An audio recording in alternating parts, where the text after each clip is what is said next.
చిన్న పిల్లల్లో ముక్కు నుండి రక్తం కారటం అనేది చాలా ఫ్రీక్వెంట్‌గా వింటా ఉంటాము, చూస్తా ఉంటాము. So, what is the reason behind it? ముక్కు లోపల పొర అంటే నేసల్ మ్యూకోసా అని అంటాము.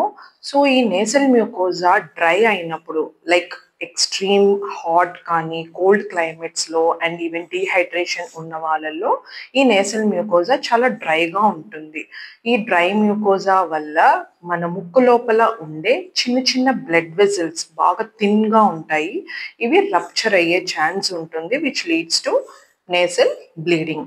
అండ్ ఈవెన్ చిన్న పిల్లలు ముక్కు లోపల ఫింగర్స్ అవి పెట్టి కెలుకుతా ఉంటారు కదా! సో, దానివల్ల కూడా నేసల్ బ్లీడింగ్ వచ్చే ఛాన్స్ ఉంటుంది. అండ్ ఈవెన్ ఈ ఫారెన్ బాడీస్ ముక్కు లోపల ఫారెన్ బాడీస్ ఏదైనా స్కూల్ థింగ్స్ కావచ్చు, కిచెన్ కానీ, ప్లే టాయ్స్ థింగ్స్ ఏదైనా కూడా ముక్కు లోపల పెట్టుకుని దానివల్ల కూడా నేసల్ బ్లీడింగ్ వచ్చే ఛాన్స్ ఉంటుంది. చిన్న పిల్లల్లో ఫ్రీక్వెంట్‌గా adenoid infections and viral infections ఎక్కువగా వస్తా ఉన్నప్పుడు కూడా ఈ బ్లడ్ వెసల్స్ ఏవైతే చాలా స్మాల్ అంటే చిన్నగా, థిన్‌గా ఉంటాయని చెప్పా కదా! ఇవి ఫ్రీక్వెంట్‌గా రప్చర్ అయ్యే ఛాన్స్ ఉంటుంది. దానివల్ల కూడా ముక్కు నుంచి బ్లడ్ కారే ఛాన్స్ ఉంటుంది.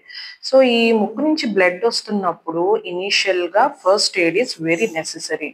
సో, కొంచెం ముందుకి బెండ్ అయ్యి మన ముక్కుని ఈ విధంగా పింక్ చేయాలి. సో, మెయిన్ రీజన్ ముందుకు ఎందుకు బెండ్ అవ్వాలి అంటే మనం స్ట్రెయిట్‌గా కానీ, వెనక ఆనుకొని కానీ పింక్ చేసినప్పుడు ఆ బ్లడ్ ఏదైతే ఉందో అది మనం స్వాలో అంటే మింగటం జరుగుతుంది. అండ్ బ్లీడింగ్ ఆగిందా లేదా అనేది కూడా తెలీదు. సో, మెయిన్ థింగ్ కొంచెం ముందుకి బెండ్ అయ్యి పింక్ చేయటం అనేది మెయిన్. సో, ఈవెన్ ఈ పద్ధతి ఫస్ట్ ఎయిడ్ చేసిన తర్వాత కూడా బ్లీడింగ్ ఆగట్లేదు or else daily few episodes పెరుగుతున్న కొద్దీ మీరు దగ్గర ఉన్న ఈఎన్టీ డాక్టర్‌ని వెంటనే కన్సల్ట్ చేయండి. Thank you.